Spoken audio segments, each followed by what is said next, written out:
بسم اللہ الرحمن الرحیم۔ السلام علیکم، میں ہوں محمد شہزاد۔ پاک نیوز اردو چینل میں خوش آمدید۔ ناظرین، 19ویں صدی میں صنعتی انقلاب آیا تو اس سے دو طبقے پیدا ہوئے، ایک سرمایہ دارانہ اور دوسرا مزدور طبقہ۔ سرمایہ دارانہ طبقہ فیکٹریاں قائم کر کے مزدور طبقے کا استحصال کرتا۔ فیکٹریوں میں کام کرنے والے تھے تو انسان، لیکن ان سے جانوروں کی طرح کام لیا جاتا تھا۔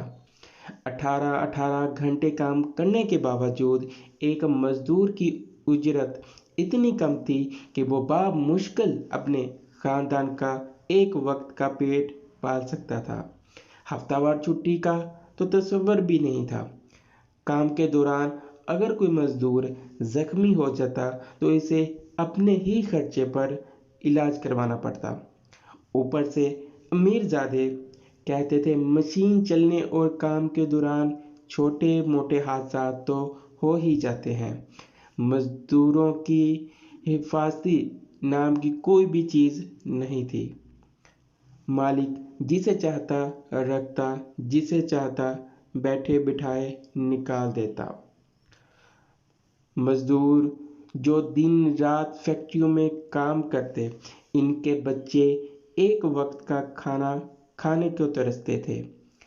اس ظلم کے خلاف ابتدا میں روس اور یورپ کے مزدوروں نے آواز تو بلند کی، لیکن پوری قوت کے ساتھ ان کی تحریک کو ختم کر دیا گیا۔ لیکن کہتے ہیں نا کہ جب ظلم بڑھتا ہے تو مٹ جاتا ہے۔ اس کے بعد دنیا بھر کے مزدور سب اس تحریک میں ایک ہو گئے اور پھر سے ایک بار اپنے حقوق کے لیے آواز بلند کرنا شروع کر دی، اور پہلی کی طرح ان کی تحریک کو دبانے کے لیے مختلف ہتھ کنڈے بھی استعمال کیے گئے، لیکن مزدوروں کے حوصلے پست نہ ہوئے اور وہ اپنی تحریک کو زور و شور سے بڑھاتے رہے۔ وقت گزرتا گیا اور آخر کار 1886 کا سال آن پہنچا۔ مزدوروں نے طے کر لیا تھا اس سال مئی سے 8 گھنٹے کام کیا جائے گا، لیکن اس مطالبے کو منظوری نہیں ملی تو دنیا بھر سے مزدور امریکی شہر شکاگو میں جمع ہونا شروع ہو گئے۔ مختلف ممالک سے 2.5 لاکھ مزدور اس تحریک میں شامل ہوئے۔ مزدوروں کو دی گئی ڈیڈ لائن 1 مئی تھی۔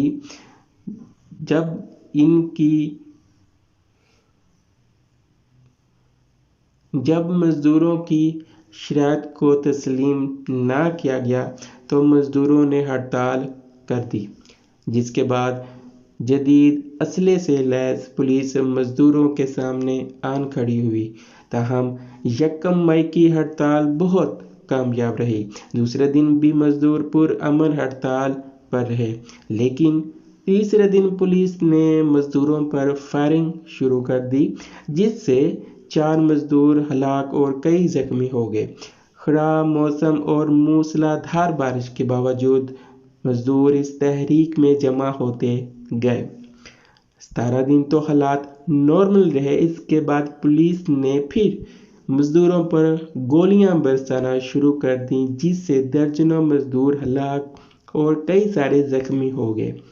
پولیس نے الزام لگایا کہ مزدوروں کی طرف سے پہلے حملہ کیا گیا، جس سے ایک اہلکار ہلاک اور زخمی ہوا۔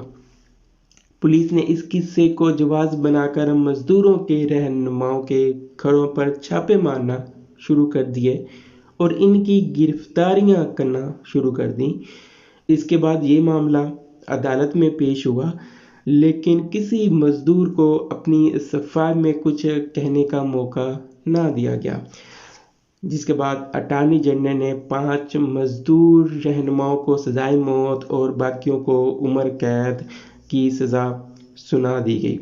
کہا جاتا ہے کہ ان رہنماؤں کے جنازے پر کم و بیش 6 لاکھ مزدوروں نے شرکت کی، اور اس طرح 1